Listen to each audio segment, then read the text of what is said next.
né, para mais uma palestra comemorativa de fundação da Casa Espírita, 81 anos, na verdade, dia 25, terça-feira agora, né? E hoje temos a honra de receber em nossa casa nosso irmão, amigo, José Lucas. Sinta-se abraçado, seja muito bem-vindo. A gente quer aprender muito com você hoje, tá bom? Hoje nós estamos aqui, eu, Glória, Irizê, Juarez, Dirceu, Anoeli, tá bom? De repente chega mais alguém. Então, eu vou passar a palavra para a nossa irmãzinha Elvira, para fazer a prece inicial. Fiquem todos com Deus. Boa noite a todos e a todas. Boa noite. Irmãos queridos, mais uma vez, agradecemos a oportunidade de estarmos mais uma vez reunidos em prol do estudo, em prol do acréscimo dos ensinamentos de Jesus em nossas vidas. Agradecemos a oportunidade de podermos, através dessa maravilhosa tecnologia, estarmos reunidos, mesmo que distantes, estarmos com os nossos corações unidos em prol dessa boa-aventurança. Pedimos aos irmãos espirituais que nos dê o suporte necessário para que essa noite se coadune em maravilhosa sintonia com os nossos benfeitores espirituais.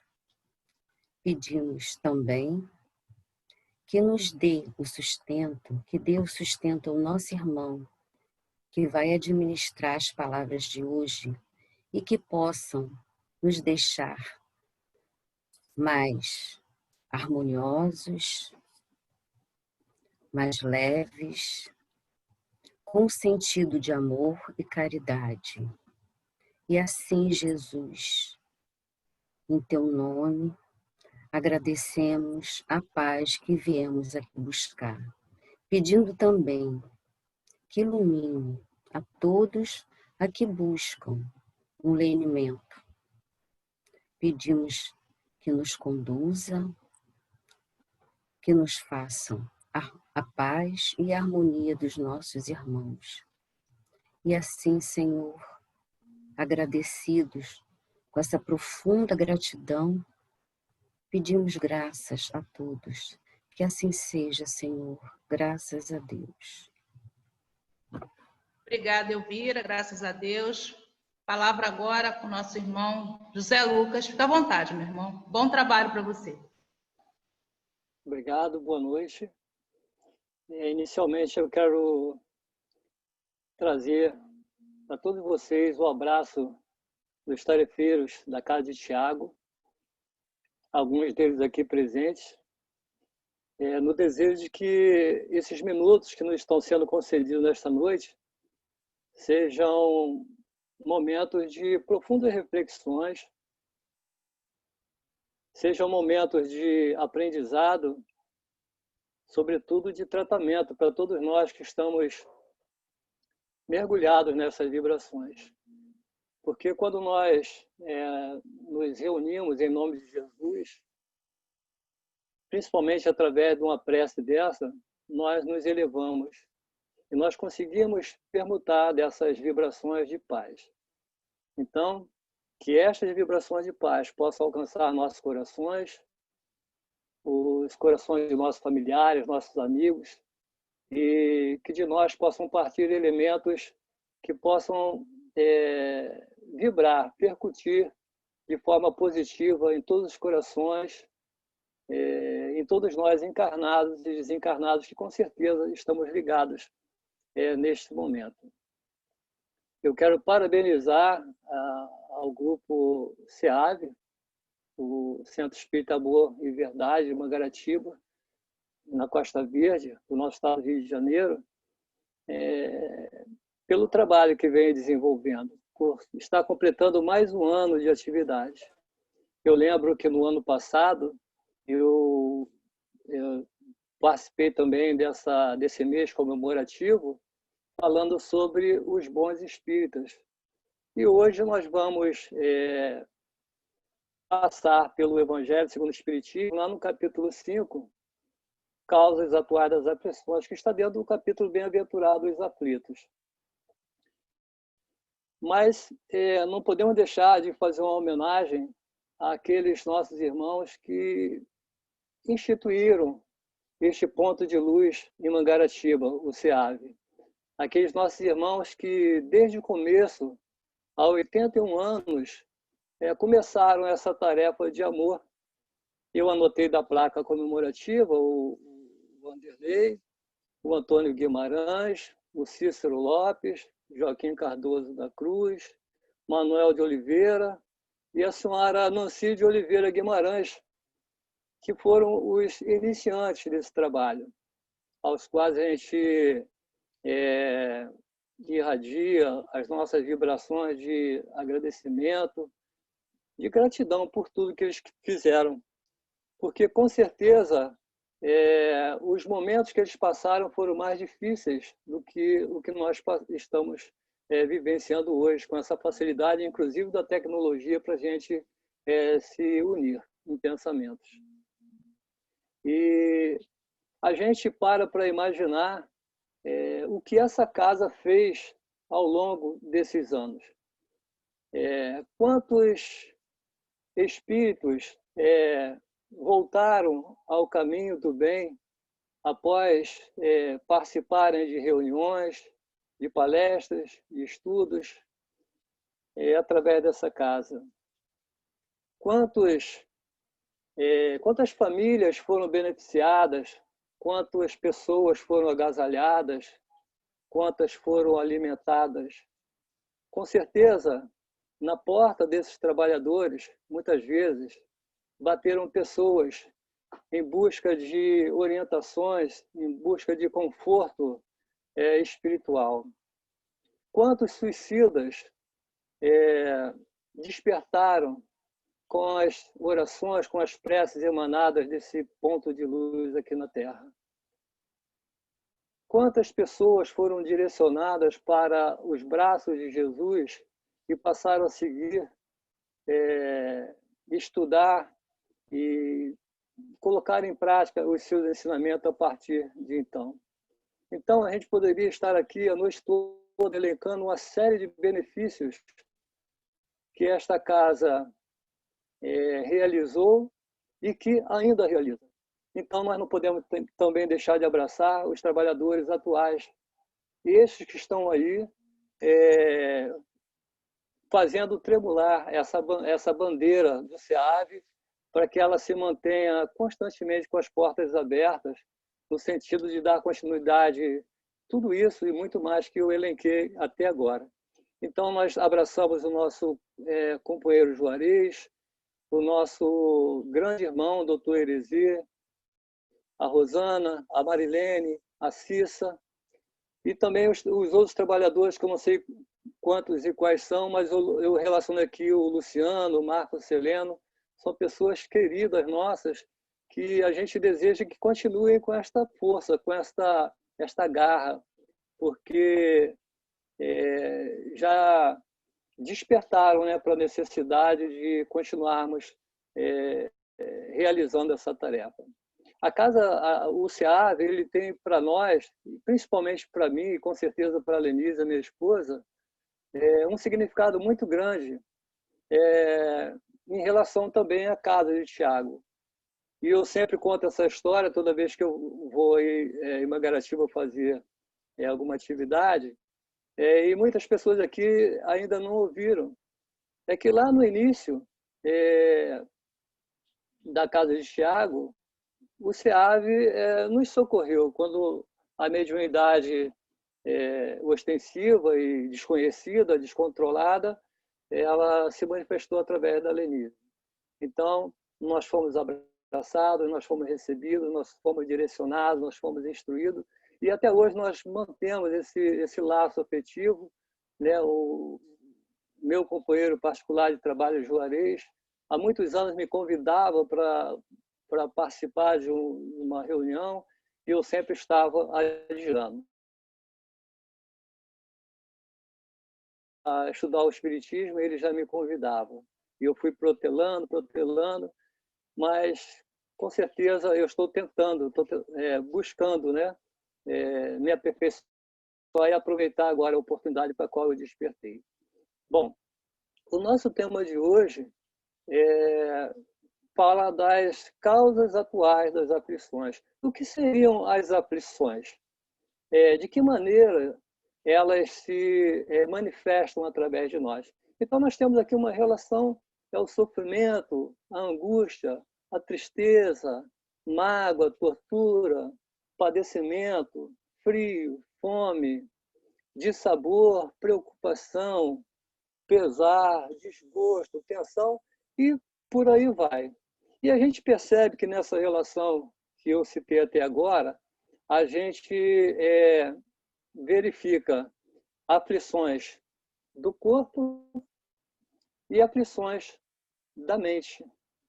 Então, quando a gente fala dessas aflições, a gente começa a observar que entre nós, entre as pessoas que nós conhecemos e que temos a ciência de que elas passam por dificuldades, a gente vê que há tanta diferença na distribuição dessas dores no nosso planeta. E aí vem o questionamento que está lá no capítulo 5, essa interrogação: por que tanta diferença? Por que uns nada conseguem, enquanto a outros tudo parece sorrir? Por que há homens virtuosos que sofrem e homens maus que prosperam? Então, parece que há aí uma certa injustiça nessa distribuição, se a gente entender que nós começamos ali no berço a nossa caminhada existencial. E aí nós pensamos em Deus. Esse Deus que nós ouvimos falar que ele é bom, que ele é justo, que ele é imparcial, que ele é soberano, que ele é a inteligência suprema, causa primária de todas as coisas. Como esse Deus tão inteligente e supremo, ele nos deixa sofrer? Como que uns sofrem e outros não? Por que ele não acaba com a dor? Então, são interrogações que a gente faz e que, se a gente não tiver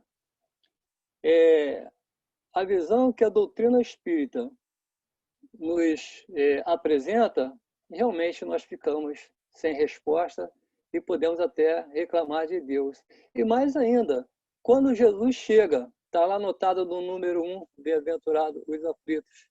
Bem-aventurados os que choram, porque serão consolados.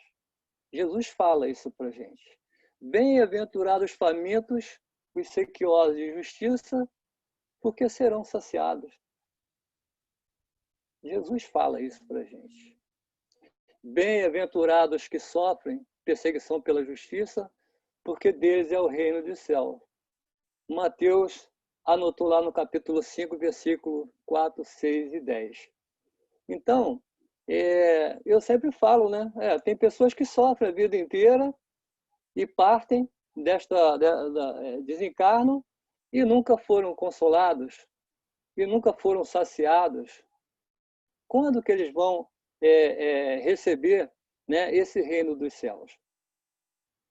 São interrogações que a gente, se não tiver uma visão da vida futura, para nós, segundo o Evangelho consta, seria um engodo, seria uma mentira de Jesus, porque acabou, morreu, acabou tudo, e aí as compensações? Né? Se eu souber passar por essas dores, por esse sofrimento, onde que vem a compensação? Agora, não basta somente a gente lançar visão da continuidade da vida daquela maneira que a gente aprendeu, né, na igreja tradicional. Não basta isso. Saiu daqui, vai para uma... continua, mas como? Né? Então, nesse ponto, nós entramos com os postulados da doutrina dos Espíritos. Os postulados que ela nos apresenta, que fala das vidas sucessivas ou das encarnações sucessivas, da continuidade da existência, da progressão no aprendizado, no progresso do espírito, na reencarnação, na comunicabilidade, não é isso? Então, a doutrina espírita, conforme a gente vai estudando, conforme a gente vai aprendendo, fica difícil, então, ou melhor, fica mais fácil ainda a gente perceber e não focar somente nas aflições atuais, porque a gente começa a perceber e começa a ter condições de fazer um link entre tudo o que acontece na nossa vida. Nós conseguimos entender que tivemos uma existência anterior, estamos agora reencarnados e a vida ela sucede.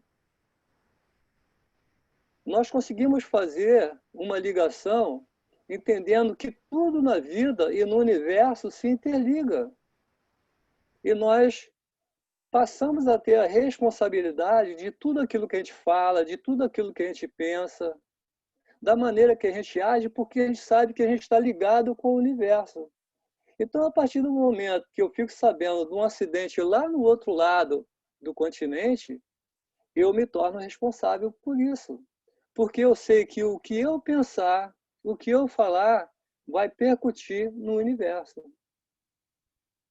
Então, a gente vai fazendo essa interligação e entende que o que a gente passa no momento tem um reflexo do futuro.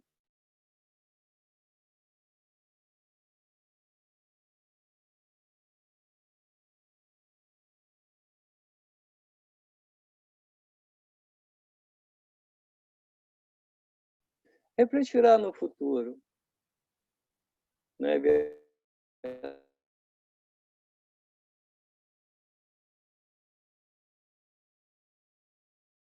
Então, tá assim.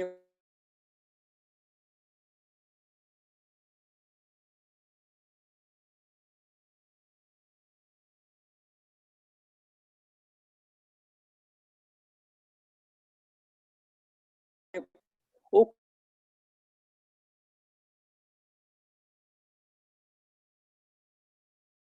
colocar isso para nos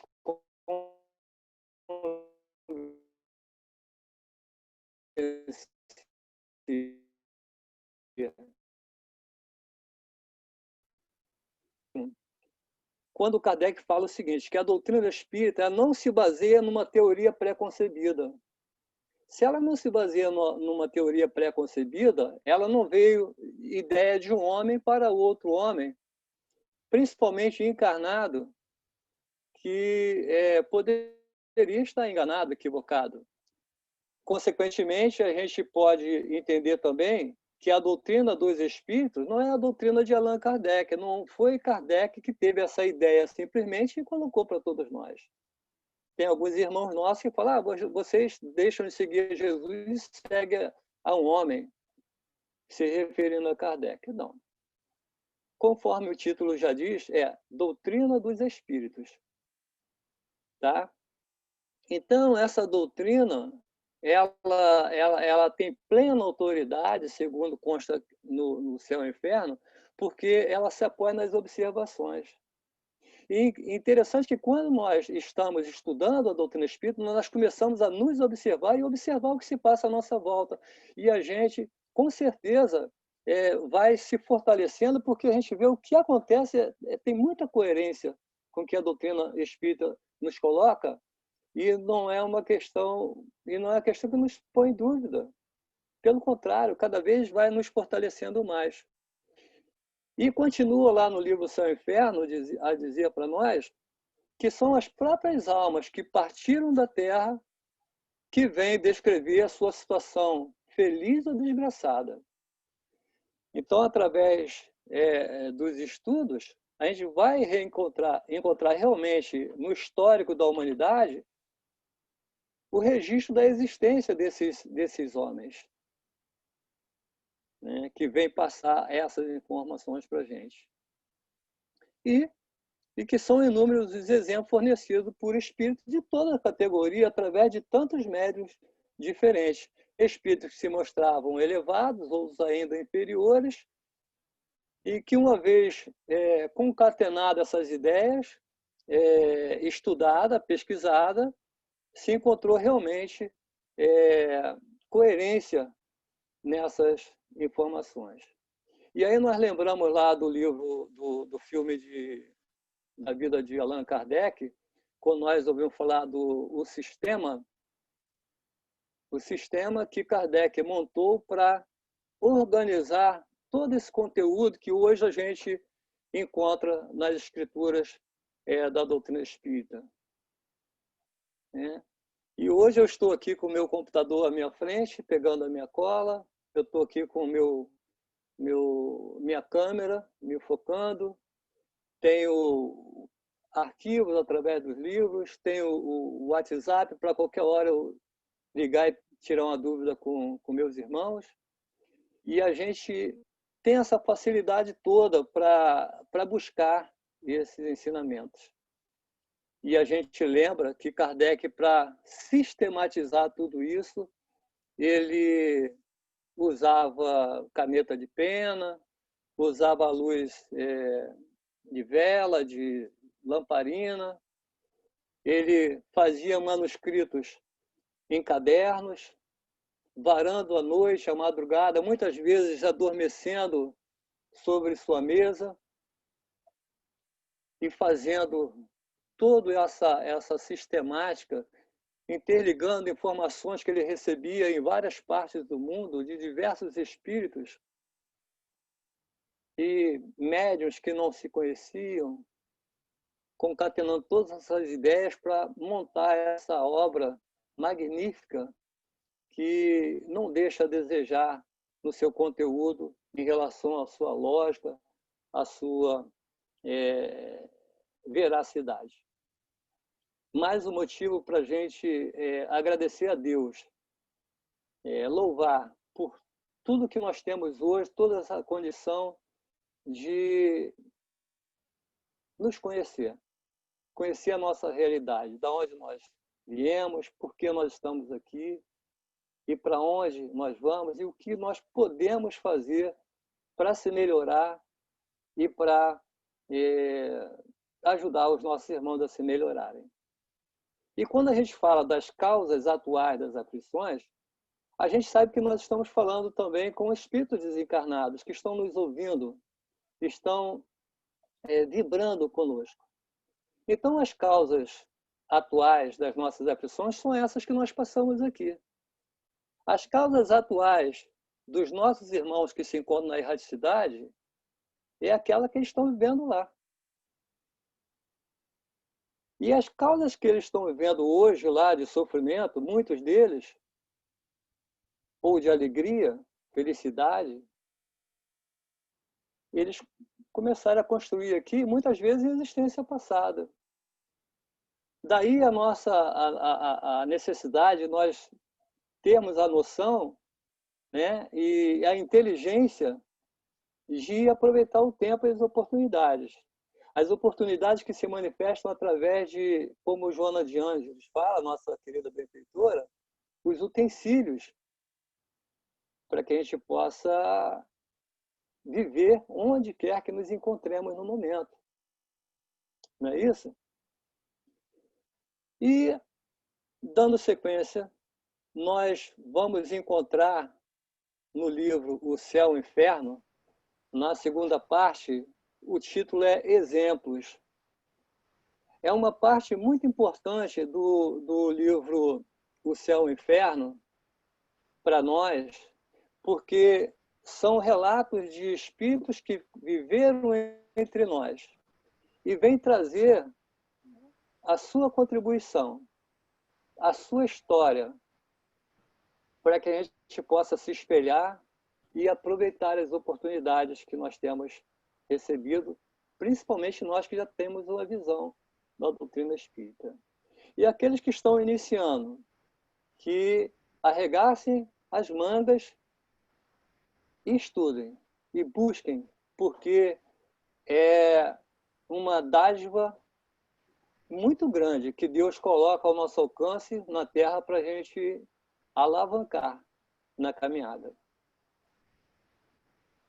No capítulo 2, dessa parte que fala exemplos, nós temos logo no início a situação de espíritos felizes, uma base de 18 declarações que são bem relatadas, com palavras muito sábias e que nos dá a noção de como um espírito ele consegue passar pela Terra e chegar na espiritualidade na condição de espíritos felizes. Nós anotamos aqui o exemplo de Sansão.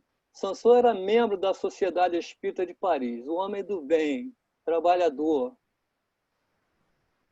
caridoso, responsável, cumpridor das suas obrigações. Ele teve suas dores atrozes, seu padecimento durante um ano, o último ano da sua existência. E ele, prevendo o momento da sua morte, ele pediu para ser evocado. Consciente do espiritismo, ele falou, olha só, eu quero ser evocado para dar o meu testemunho, que o meu singelo testemunho possa servir de exemplo para quem fica aqui. E Sansão, ele foi evocado logo após o desencarne dele. Com 8 horas já tinha se desprendido. E no momento ainda do seu velório, ele já estava dando a comunicação.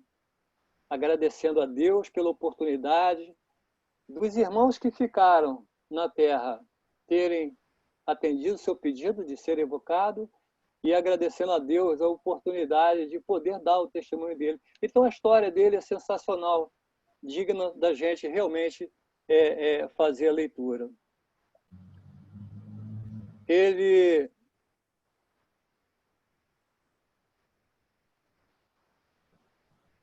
depois nós anotamos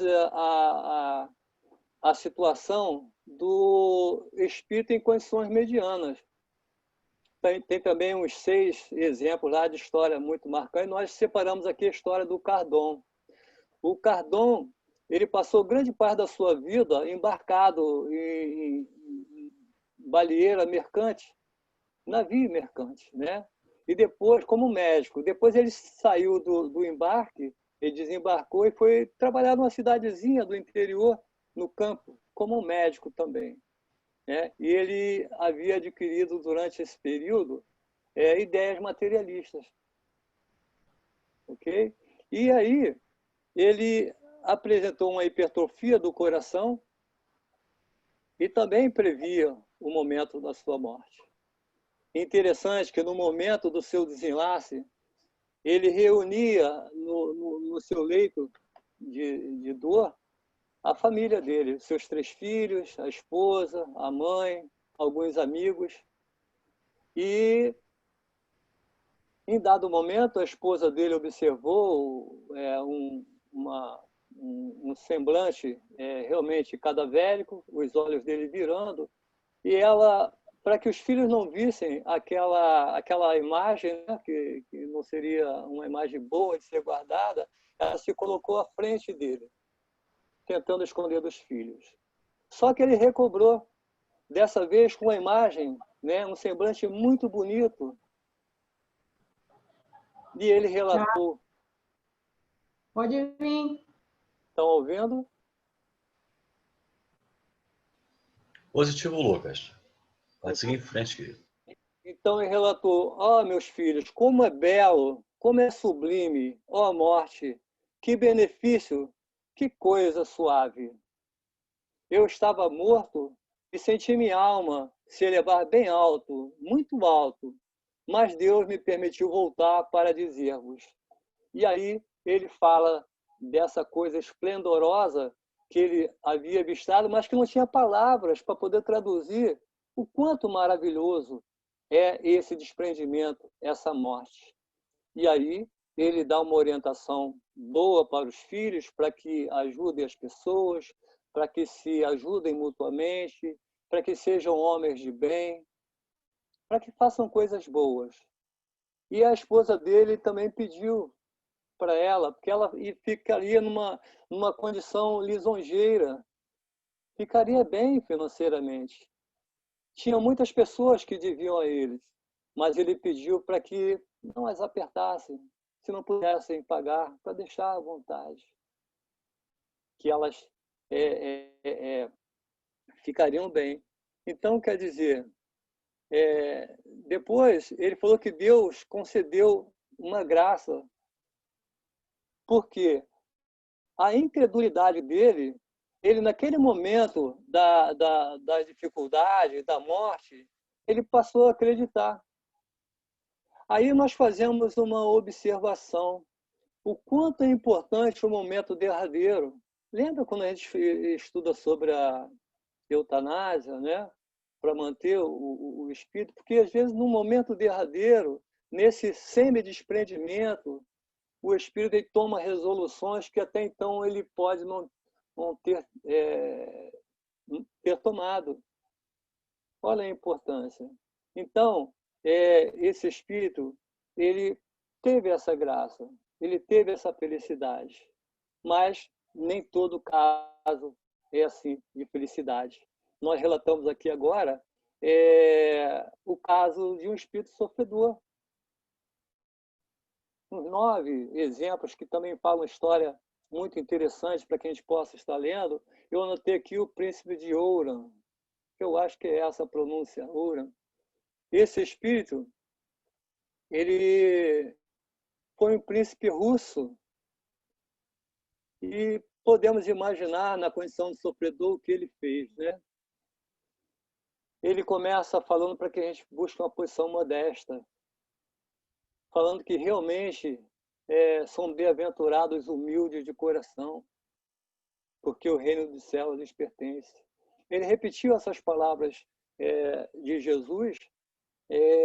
Por quê? Porque ele também foi aquele homem que foi orgulhoso, foi déspota, aniquilou muita gente, ele usou da tirania, abusou do poder para satisfazer os seus caprichos, as suas depravações. Então, ele sucumbiu diante dessas forças dele, encontrando-se na espiritualidade com culpa, com remorso por tudo aquilo que ele fez durante a caminhada na Terra, ocupando a posição de príncipe. Então, tudo isso serve para a gente de modelo, de guia, para que a gente reflita como que a gente vem vivenciando a nossa caminhada. Anotamos ainda o caso aqui, no capítulo 5, fala sobre espíritos suicidas. Nesse caso, são os 10 casos, nós anotamos aqui mãe e filho. Esse caso, quem participa, está presente aqui na nossa sala e participa do estudo sistematizado na Casa de Tiago, vai lembrar que nós estudamos esse caso. Essa mãe aqui, ela tinha uma visão equivocada em relação à continuidade da vida. Aí a gente percebe o quanto é importante a visão que a doutrina espírita nos proporciona em relação à continuidade da vida, e que a continuidade da vida ela vai ser de acordo com da maneira que nós agimos aqui. Essa mãe, o casal era um casal de comerciantes, e eles tinham um filho em casa que era gravemente enfermo, um filho de 21 anos. E esse jovem, vendo também aproximar o momento da sua morte, ele chamou a mãe para dar o último abraço. Ele ainda teve forças para dar o último abraço na mãe dele. E a mãe dele ficou tão entristecida porque ele ia partir. E ela falou assim: vai, meu filho, eu não tardo a segui-lo. e saiu escondendo as mãos escondendo o rosto, a cabeça entre as mãos, e saiu do ambiente. Aquelas pessoas que estavam ali presentes, elas acharam, não, é o desespero de mamãe e o tempo vai curar, né, essa dor. E depois foram encontrar morta num celeiro. Ela tinha ceifado a sua própria vida. Depois, quando ela foi evocada, ela veio blasfemando, maldizendo a Deus, como que um Deus pode afastar o filho da mãe, que se amavam tanto. Então, ela realmente desconhecia a lei de causa e efeito, a lei de ação e reação, tendo a visão completamente equivocada e tendo também agravado a sua ação do suicídio, e não reconhecendo o seu erro, se contrariando cada vez mais em relação a Deus. E nós entendemos que assim o estado, a distância, né, do filho com a mãe se tornou realmente muito grande. Era um bom filho, era um filho amado, mas aquele ato fez com que ela criasse vibrações ao ponto de não poder se aproximar do filho. Então, esse trabalho de reconstrução por tudo isso vai exigir dela realmente um grande esforço.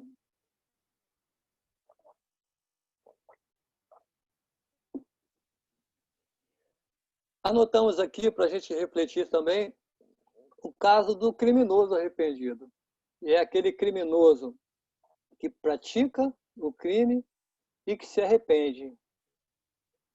Isso se encaixa também na nossa vida quando nós nos desviamos de todas as leis, sejam humanas ou seja divina. Há necessidade de nós construirmos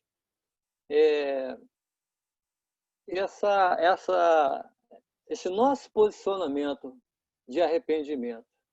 Então, a gente anotou o caso do Verger, tem o Verger e mais uns 5, nós anotamos o dele. Esse Verger era um jovem padre.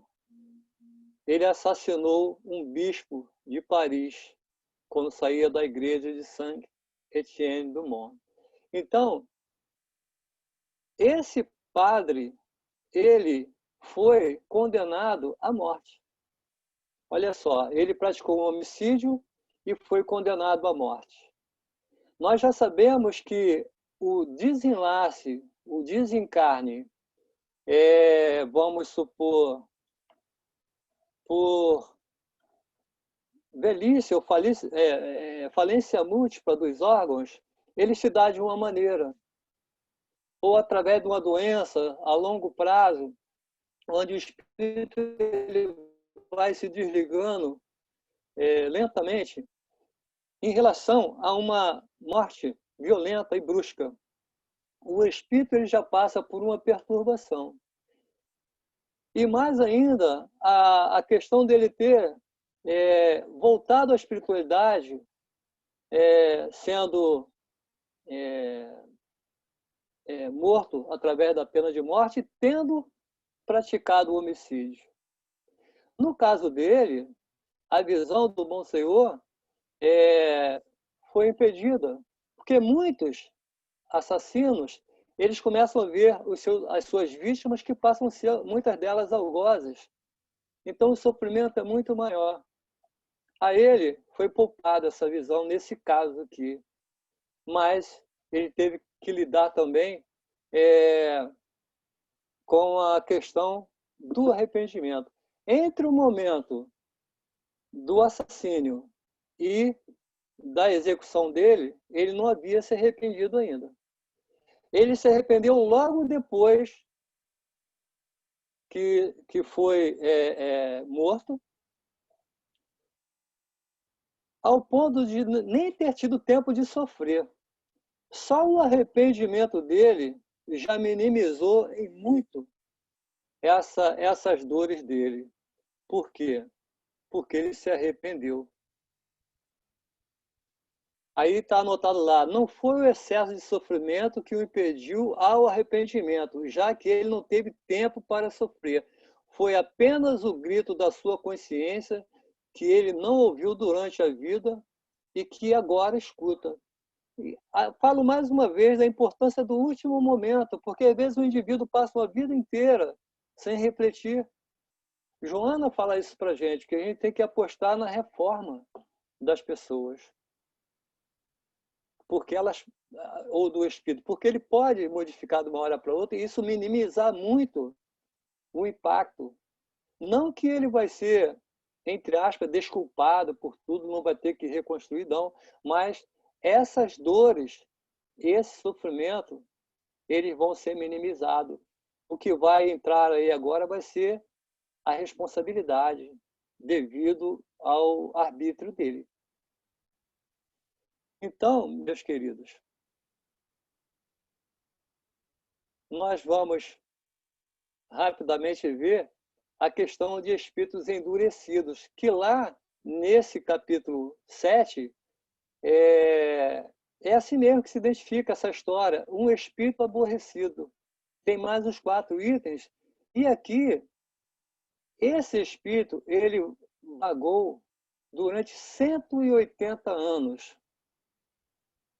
simplesmente porque ele foi ocioso. O tédio de quem foi ocioso é um sofrimento. A aflição pode ser um tédio? Pode. Esse espírito aqui, por não ter utilizado bem o tempo que passou na Terra, ele se encontrou no mundo espiritual entediado, vagando 180 anos. Sabe o que ele fez? Pediu preces. Em todos os casos que a gente lê, praticamente, no livro Céu e Inferno, a gente ouve o relato da importância das preces. Daí a necessidade de nós estarmos sempre orando por todos os espíritos. E um caso também muito interessante, que mostra para a gente a interligação dessas fases da nossa caminhada, que eu estou frisando bastante hoje, da importância da interligação das nossas existências, das ações que nós realizamos nessas existências, que uma reflete na outra. Um caso muito interessante aqui é do Expiações Terrestres. Marcel era chamado o menino do número 4. Tem mais lá uns 13 itens. E Marcel é aquele menino que aparentava 8 a 10 anos, relata-se no Céu e Inferno, e ele, há 4 anos, ele sofria muito. Ele sofria tanto que ele misturava os membros, as pernas dele entrelaçavam no pescoço, era um garoto muito magro, sofria, tinha chagas no corpo todo, mas era um menino doce, meigo, demonstrava inteligência. Aí nós perguntamos assim, como isso pode acontecer se ele, nesse pouco tempo de vida, não teve oportunidade de praticar o mal para que pudesse sofrer tudo isso? E onde também ele despertou essa inteligência, essa doçura de pessoa? Tinha um médico do setor dele que ele falou, doutor, me dá um daqueles remedinhos que faz eu dormir. Mas, Marcel, eu já tenho te dado muito remédio, eu fico preocupado em te fazer mal. Doutor, é porque quando eu durmo, eu não incomodo as pessoas. Eu tenho medo de, através dos meus gemidos, eu atrapalhar. Olha só o que se passa no íntimo desse ser. De onde ele tirou essa beleza interior? Aí eu falo que a gente, estudando a doutrina espírita, a gente começa a refletir. Não é atual a causa. Está lá na anterioridade. Não é verdade? E aí, posteriormente, Marcel, através de evocações, ele falou também que ele já fez muito mal. Fez muito mal na segunda encarnação passada. Na passada, ele já veio melhor. Essa não era uma expiação, totalmente uma expiação. Ele veio também, ele pediu para vir, para através do exemplo dele nos ensinar. E essa história, esse fato, é tão importante que hoje nós estamos aqui estudando. Quando nós olharmos alguém passando por essas atrocidades, né, quem diz que são injustiças, e pensar, né, alguma coisa se cometeu. Agora, nós entendemos que as leis de Deus, elas não punem. Elas nos ajudam a corrigir os nossos passos, os nossos caminhos. E aí, nós voltamos à questão da justiça das aflições que nós verificamos lá no Evangelho. Todos serão bem-aventurados? Não. Se todos que passam por dificuldade na Terra fossem bem-aventurados, essas duas não continuariam de forma assim na vida futura. Então houve uma falha na caminhada. É necessário que a gente urgentemente se refaça dos equívocos, dos deslizes do passado e que a gente não crie mais embaraços para o futuro. Já viemos com uma certa carga. Precisamos realmente esvaziar essa mala com as nossas bugigangas que não prestam mais. Joana de Ângeles, no livro O Homem Integral, que ela dita por Divaldo Pereira Franco, o título é Rotina, ela diz que o homem se deve renovar incessantemente, alterando para melhor os hábitos e atividades, motivando-se para o aprimoramento íntimo. É questão para a gente vivenciar diuturnamente esse esforço. Aí vem a questão, qual o grande desafio então? Joana responde para a gente. O grande desafio contemporâneo para o homem é o seu autodescobrimento. A doutrina espírita nos proporciona isso? Sim. Nós vamos olhar para dentro de nós. Nos autodescobrir. Avaliar. Santo Agostinho não falava isso? Para a gente fazer aquela avaliação todo dia. O que eu fiz de bom, o que eu fiz de ruim, o que eu posso melhorar. É isso mesmo, Elmer. Esvaziar as malas. Mediante o aprofundamento das descobertas íntimas, altera-se a escala de valores e surgem novos significados para a sua luta. Quando ela fala que altera-se a escala de valores, surgem novos significados para a luta, é que a doutrina espírita, uma vez estudada, aprendida, ela nos permite olhar a nossa vida por um outro ângulo, completamente diferente, maciçamente diferente daquele que a gente vinha tendo e vendo. Tudo muda de figura. Quando a gente percebe através da doutrina espírita que a dor é o remédio, que a morte é a vida, que não existe mais milagres, não existe sorte, não existe coincidência. Olha só quantas coisas vão modificando na nossa vida. A doutrina espírita mata a morte. O medo que nos proporciona a fé e tantos outros recursos. Quais as causas do nosso sofrimento de hoje, então? Está lá com Joana de Ângeles. E os Espíritos, no livro dos Espíritos, também falam quais as chagas da humanidade. Tudo intermeia entre o orgulho e o egoísmo. além do que já trazemos como dívidas kármicas, estão os desequilíbrios, os apegos, o ciúme, a ira, a inveja, a desconfiança e a maioria em cima das coisas transitórias, efêmeras. Nós nos desequilibramos totalmente por conta de coisas efêmeras. As coisas efêmeras para a gente só passarão a não ser mais efêmeras quando a gente alterar a escala de valores.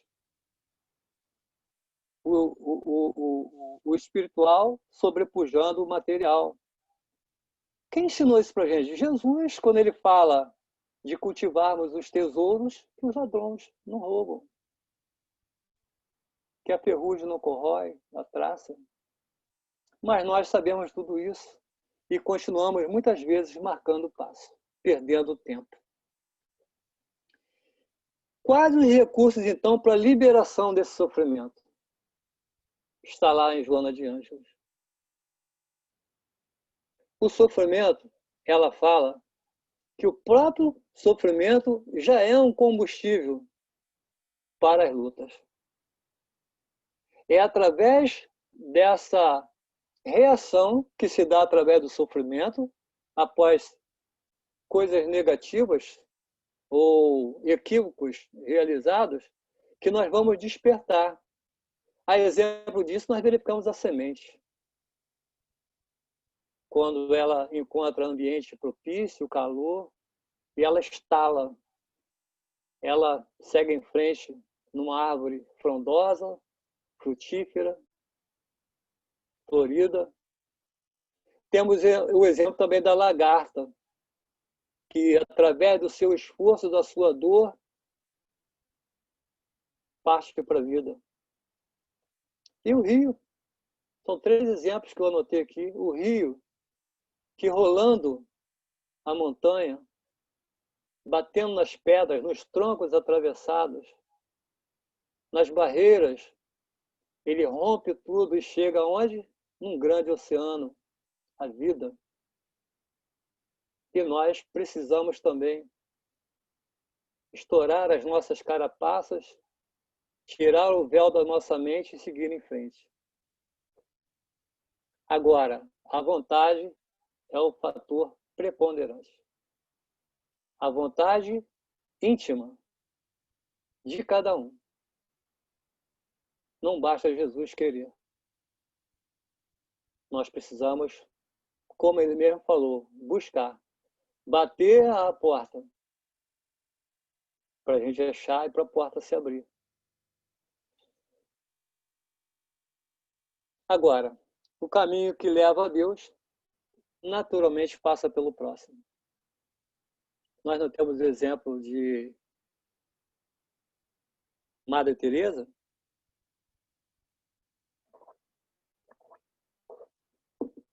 Chico Xavier e tantos outros? Nós precisamos, segundo Joana, considerar todos os indivíduos dignos de ser amados. Mas nós andamos na contramão, nós queremos ser amados. Esse amar é muito importante. A gente sai de dentro de nós e parte para o outro. Conquistar um coração, mexer,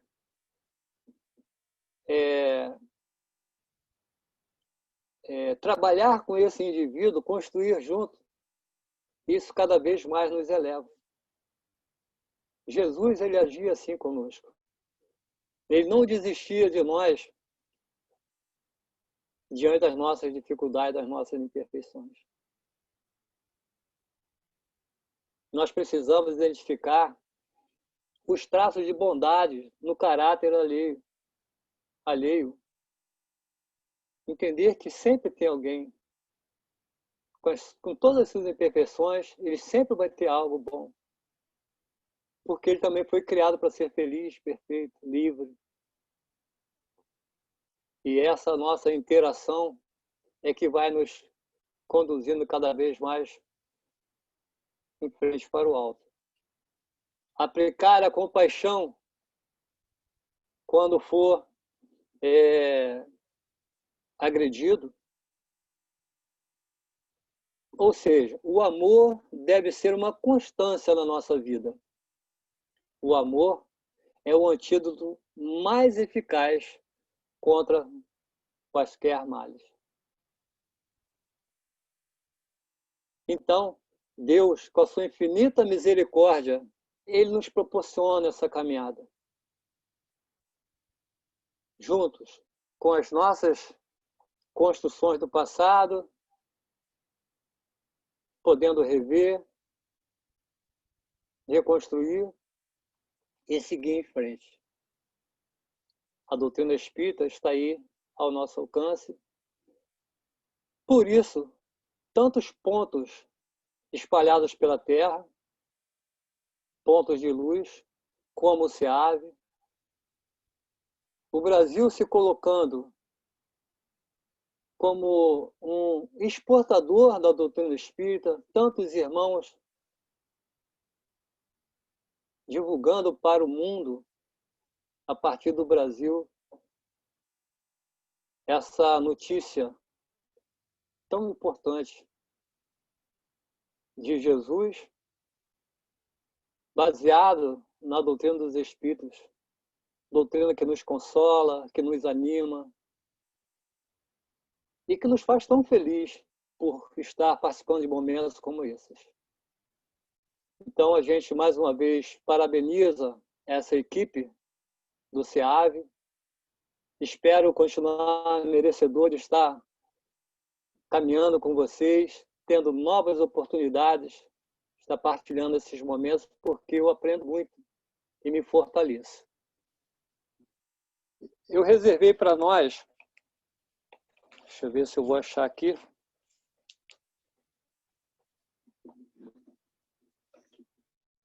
para o final, uma poesia. Se você me permite, se tem ainda um tempinho, eu gostaria de que a gente refletisse a partir dessa poesia de Maria Dolores. Ela ditou através de Chico Xavier o tema elevação.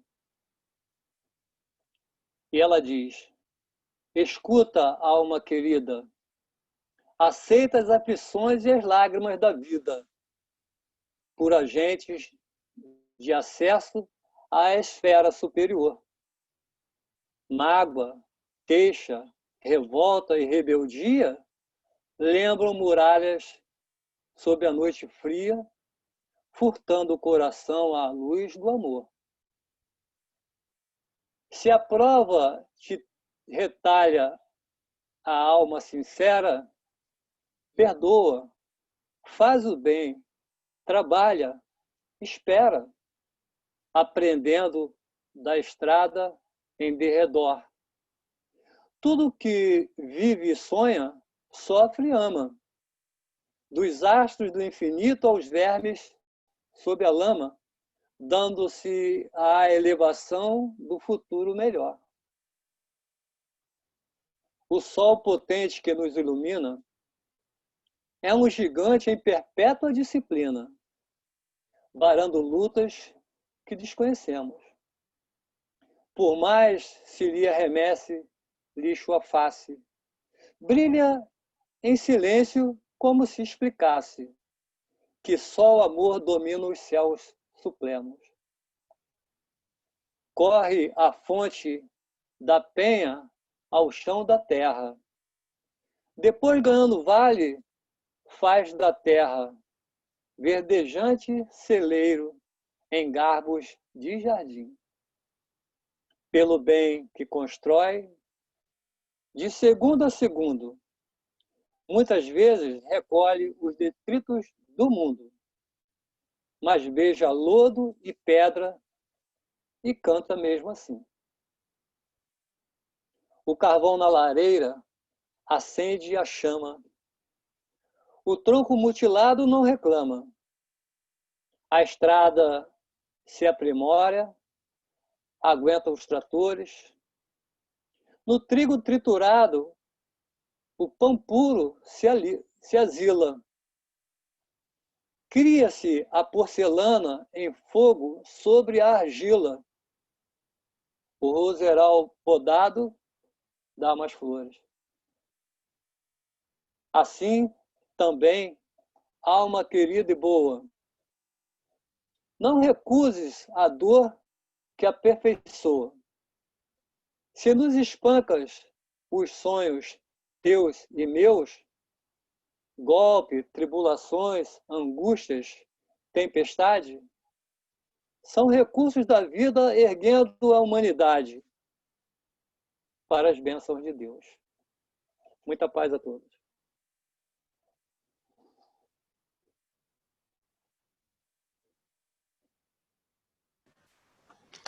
Ok. Estão me ouvindo? Sim. Estão me ouvindo?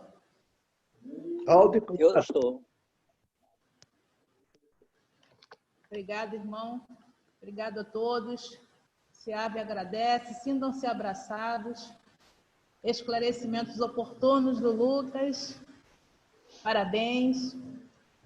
Vamos ir encerrando, né, o nosso trabalho de hoje, passando a palavra para a nossa irmãzinha Mônica, diretamente lá do Seu Paraíso Verde, para fazer a prece final.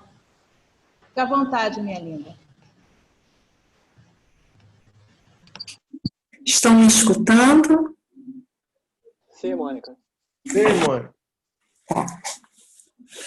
Então, elevemos os nossos pensamentos aos céus, com os amigos, nesta noite tão festiva, tanto na terra como na espiritualidade. Pedimos aos bons espíritos e a Jesus de Nazaré que protejam e iluminem nossa casa querida de 81 anos. Que os percursores da doutrina em Mangaratiba possam agora estar festejando junto conosco. Que consigamos sorver e absorver todas as palavras e elucidações aqui no dia de hoje, também colocadas pelo nosso irmão Lucas. E que Maria, nossa mãe, esteja sempre presente, com sua caravana, a recolher os nossos irmãos sofridos de nossa Costa Verde, e que eles possam participar sempre, em cada pontinho de luz, seja na casa de Tiago, seja no SEAB, no José Grosso, mas que eles contem sempre com uma palavra amiga, com um conforto, com um abraço e com um socorro. Assim seja, meus amigos. Graças a Deus. Obrigada, Mônica. Semana que vem estaremos juntos novamente, sendo que nossa irmãzinha Maria Raquel, nossa convidada, no próximo sábado. Contamos com vocês. Juarez, por favor. Estou aqui, já estou a postos. Nosso último tchauzinho. Graças a Deus. Muito grato pelo trabalho do irmão José Lucas, nossa irmãzinha Elvira, e Mônica de Oliveira Alves Pereira, e todos que prestigiaram os trabalhos do nosso irmão de nossa casa. E Maria de Nazaré, nossa Mãe Santíssima, envolva todos que nesse frio que estamos passando possa aquecer do coração para o corpo, dando paz e tranquilidade para todos, segurança em seus lares, paz em seus corações. Boa noite a todos e até o próximo sábado para sentir o carinho, o amor e a alegria da nossa irmãzinha Maria Raquel, direto da Ilha Grande. Falou, obrigada. Até... Obrigado, Lucas, pelo ótimo trabalho. Fiquem bem todos. Lucas, um beijo na Lenise. Beijo. Todos Bom. Um abraço, vou sair. Boa noite a todos.